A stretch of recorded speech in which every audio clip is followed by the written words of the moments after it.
Olá pessoal, sejam todos bem-vindos a mais uma videoaula de Química Orgânica com o professor Eduardo. Nessa aula de hoje eu quero falar sobre ataque eletrofílico aos derivados do benzeno. E vocês devem estar se surpreendendo, estranhando. Eu coloquei aqui essa figura. Eu coloco a aspirina, lissetol, enfim, coloco algumas drogas aqui. Mas por que eu coloquei essas drogas aqui? Porque essas drogas são preparadas a partir de benzenos monossubstituídos.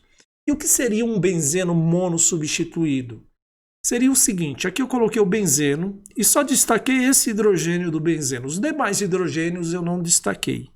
Se eu substituir esse hidrogênio por um grupo Y qualquer, isso vai ser um benzeno monossubstituído. E aí vem uma coisa nova para a gente saber, que a gente viu lá no ensino médio e talvez a gente tenha esquecido, que é o quê? Como se chama essa posição que eu acabei de achurar aqui?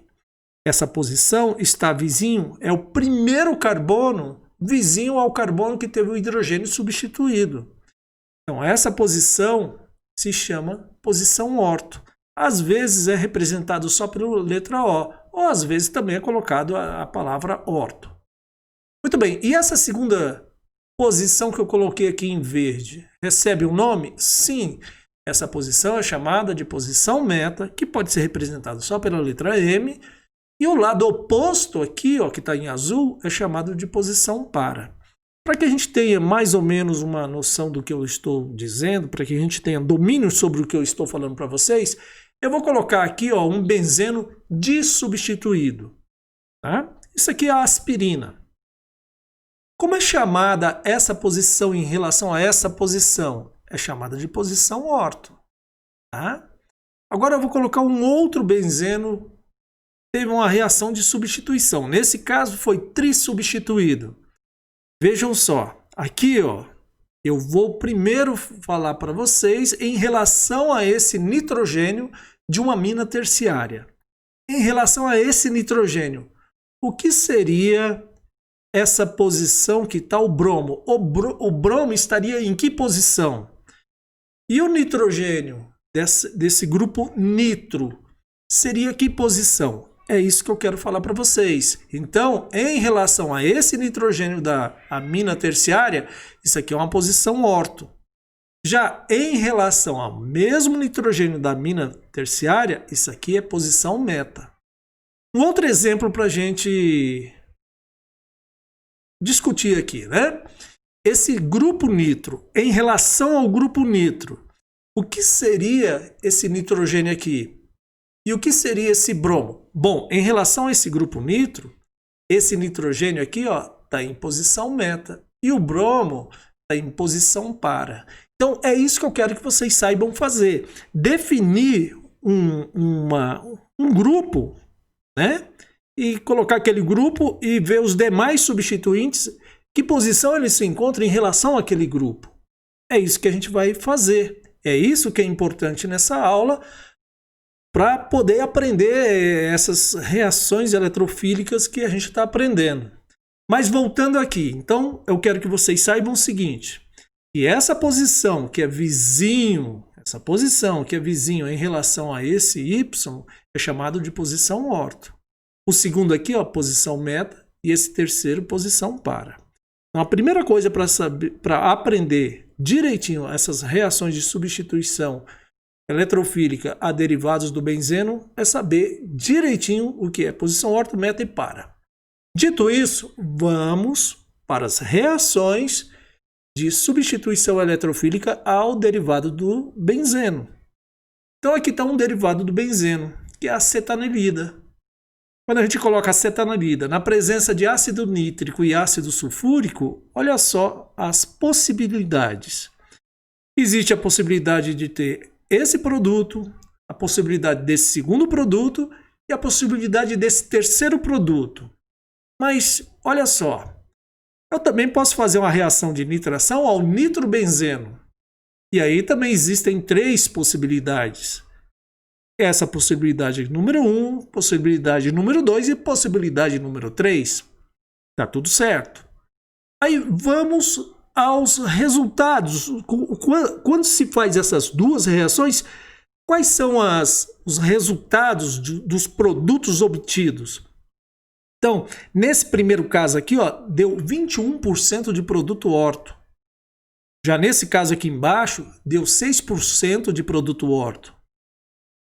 Lá em cima, na nitração da acetanilida, deu traços de produto meta. Enquanto que aqui embaixo, no nitrobenzeno, deu 93% de produto meta.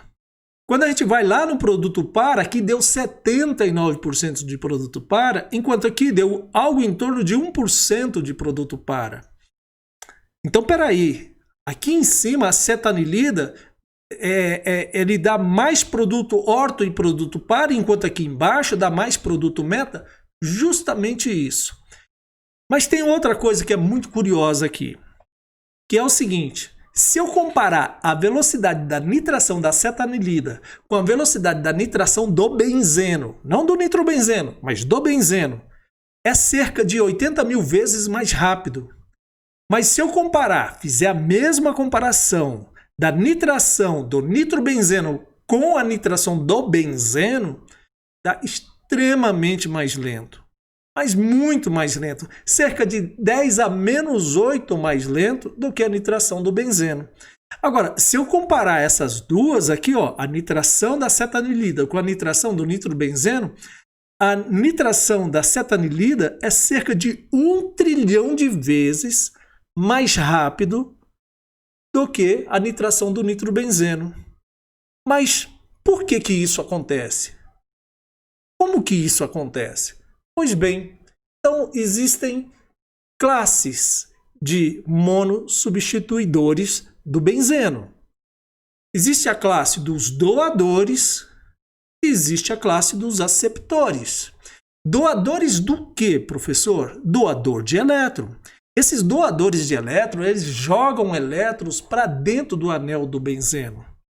E quando eles jogam esses elétrons para dentro do anel do benzeno, ele vai direcionar o agente eletrofílico às posições orto e posição para. Já os aceptores de elétrons, que são os aceptores de elétrons? São aqueles que retiram o elétron de dentro do benzeno. Ele torna essa ligação, ele torna essa reação mais lenta, enquanto que os doadores tornam essa reação mais rápida. Mas esses aceptores são metadirigentes. Isso. Agora, com relação a esses doadores, existem dois tipos de doadores para o anel. Existe o doador por indução, que é esse que eu mostro aqui, né? Quais são os principais doadores por indução? É o grupo metil, é o clássico. Todo mundo, quando quer falar de doação por indução, a gente fala sempre no grupo metil. E tem outros grupos alquila, tipo o C2H5, que é o etila, o isopropil, N-propil, o terbutil, são todos doadores por indução. E sabe qual a principal característica dessa doação por indução? É que essa doação se dá através das ligações sigma entre o doador e o anel aromático. Ou seja, há só um deslocamento de nuvem eletrônica, mas aumenta a velocidade, aumenta um pouquinho, 8 vezes mais rápido, 5 vezes mais rápido do que no caso do benzeno, sim, mas aumenta, né? São doadores, mas por indução. Mas também existe a doação por ressonância. A doação por ressonância é diferente. Esses elétrons que aqui vocês estão vendo, que eu estou apontando aqui com apontador laser, eles vão por ressonância se deslocar aqui e fazer parte da nuvem π do benzeno. Então, a doação por ressonância é um fenômeno de elétrons π, enquanto que por indução é um fenômeno de elétrons sigma. Muito bem, quais são os principais doadores por ressonância? São esses aqui, ó, o grupo amina, uma amina secundária, uma amina terciária, uma amida, o grupo OH ligado ao anel aromático, que se transforma em fenol, ou o oxigênio ligado a um R qualquer aqui. Esse R pode ser um carbono, se for um carbono vai ser um éter, se for um C dupla O vai ser um éster, e aí por aí vai, né?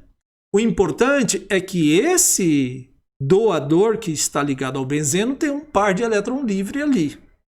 Ok, mas só para vocês entenderem como que essa doação acontece, eu vou colocar aqui no âmbito geral. Como que é isso no âmbito geral? Poderia ser que um nitrogênio, um oxigênio ou qualquer outro átomo que tem um par de elétron livre aqui.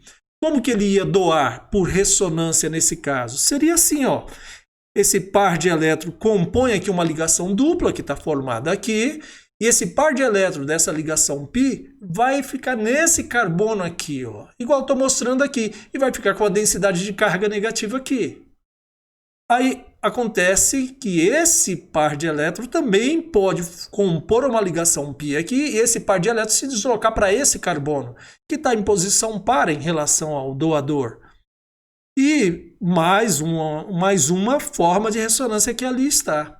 Então existem essas 4 formas de ressonância possíveis. É claro que essa aqui é a mais importante, mas existem essas 4 formas de ressonância. A gente pode representar essas 4 formas de ressonância através de um único desenho, que é esse desenho que eu estou mostrando aqui para vocês, onde tem uma densidade de carga positiva aqui em posição orto, nessa posição também, posição orto, e na posição para. Então, isso é o que acontece quando a gente tem uma doação por ressonância. Mas e os aceptores de elétrons? Como que eles funcionam? Bom, também tem os aceptores por indução, que é deslocamento de nuvem sigma. Existe também os aceptores por ressonância. Ok? Mas como que acontece esses aceptores por ressonância? Como que acontece isso?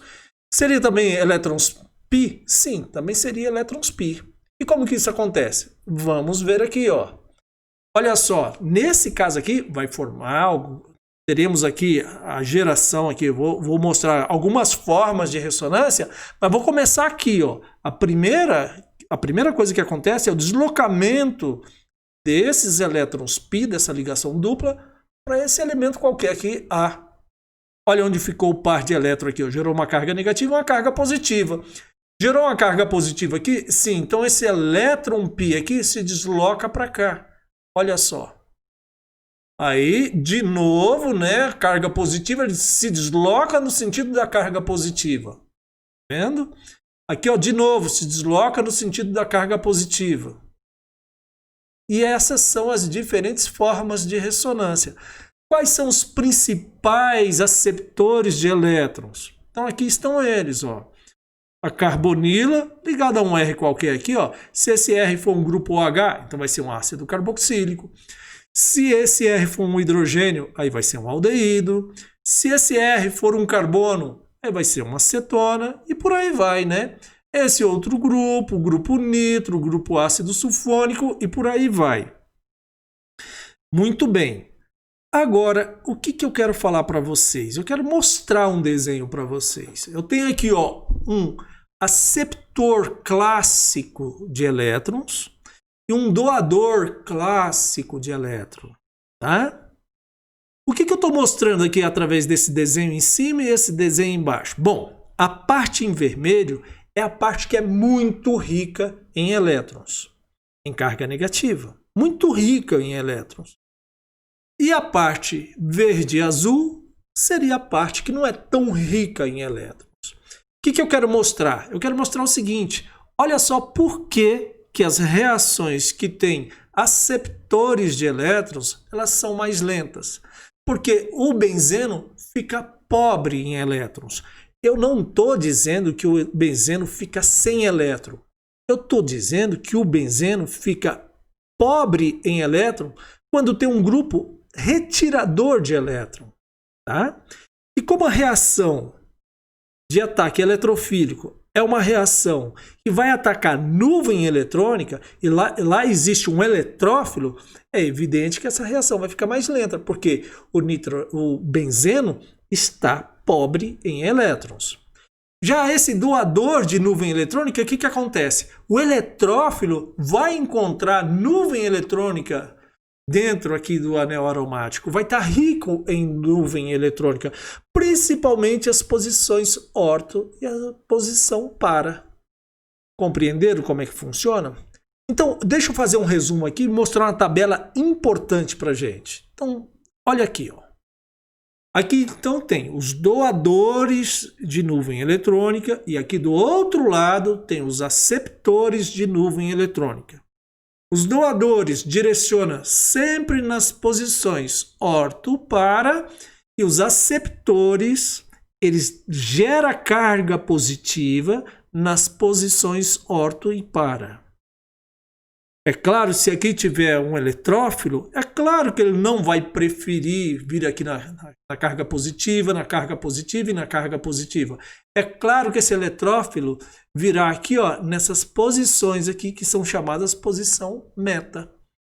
Mas vamos dar uma olhada com bastante atenção nesse quadro que aqui está. O que eu estou mostrando aqui? Estou mostrando o seguinte, ó. A partir dessa linha aqui, tá vendo? Essa linha que eu coloquei aqui. Daqui para baixo são todos que desativantes. São todos eletroretiradores. Eles diminuem a velocidade da reação. Pode perceber que quando comparar, tá vendo aqui esse hidrogênio? Esse hidrogênio quer dizer o seguinte, que isso aqui é um benzeno. Todos esses casos aqui, ó, a velocidade da reação é mais lenta do que a do benzeno. Já daqui para cima, ó, desse 8 para cima, são todos eles mais velocidade de nitração mais rápida do que a nitração do benzeno. E todos eles são classificados como ativantes por aumentar essa velocidade. E todos eles são orto para dirigentes. Isso que está aqui nessa cor rosa intenso, né? Já esses aqui em azul são todos eles metadirigentes. Todos são desativantes e todos são metadirigentes. Muito bem. Agora, por que esse desativante aqui é orto para dirigente? Isso aqui é uma exceção.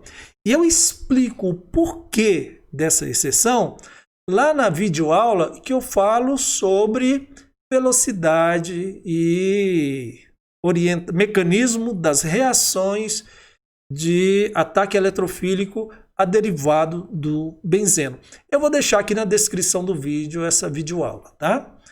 Mas, enfim, vamos a esses valores aqui, orto, meta e para, em relação a esses derivados do benzeno que aqui estão e esses derivados do benzeno que aqui estão. Para isso, eu vou trocar aqui para um marcador de texto. E olha só o que eu vou fazer também. Eu vou trocar para o verde. Então, ó, dê uma olhadinha nesse valor, 71% e 29%. Orto para maior que meta. A mesma coisa se observam nesses casos aqui, ó. Todos eles, tá? Sempre o orto e o para é superior à quantidade de meta. Já nesse caso aqui, ó, eu vou apontar agora para vocês. Ó, embora seja orto para dirigente, pode olhar aqui, ó. Orto para dirigente. Só que a velocidade é menor. Enquanto que aqui, ó, os metadirigentes são esses aqui. Todos velocidade muito menor ainda. Bem? Então, um resumo de tudo isso que foi dito aparece aqui, ó. Quem são os orto para dirigentes? Quem são os metadirigentes? Bom, os orto para dirigentes, na sua grande maioria, são ativantes do anel aromático. Existem os ativantes fortes e moderados, que são esses derivados aqui, ó, tá?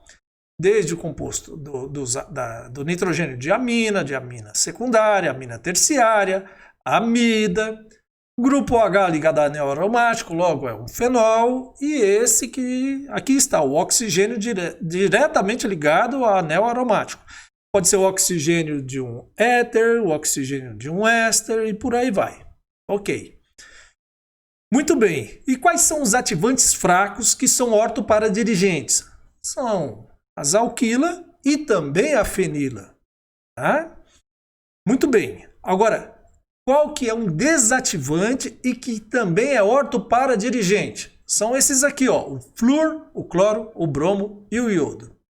Muito bem. E os dirigentes meta? Todos eles são desativantes. E são desativantes fortes. E também existem desativantes moderados, tá? Esses aqui, ó, ácido carboxílico, éster, né? Veja que isso aqui é um éster, mas o oxigênio não está ligado lá no anel. Quem está ligado ao anel é a carbonila do éster. Cetona, veja só, trifluoreto, né, ligado ao carbono, é um desativante muito eficiente, muito forte. Aí vem para cá e chegando ao grupo nitro e o maior de todos os desativantes, que seria um sal de amina, né? Tá bom? Ou seja, esse nitrogênio fazendo 4 ligações. Então é isso que eu quero que vocês saibam sobre ativantes, desativantes, orto, meta e paradirigentes, tá? Então, ou o camarada é ortoparadirigente ou é metadirigente. Na sua grande maioria, os ortoparadirigentes são ativantes. Já os desativantes são metadirigentes, tá? Qual a exceção de desativante, que é ortoparadirigente? São os halogênios, flúor, cloro, bromo e iodo. Ok, pessoal, olha, se vocês gostaram da aula, ótimo, deixa um like aí. Se vocês tiverem qualquer tipo de dúvida, entre em contato comigo através do WhatsApp ou deixa aí a sua dúvida no comentário do vídeo. Muito obrigado e até a próxima.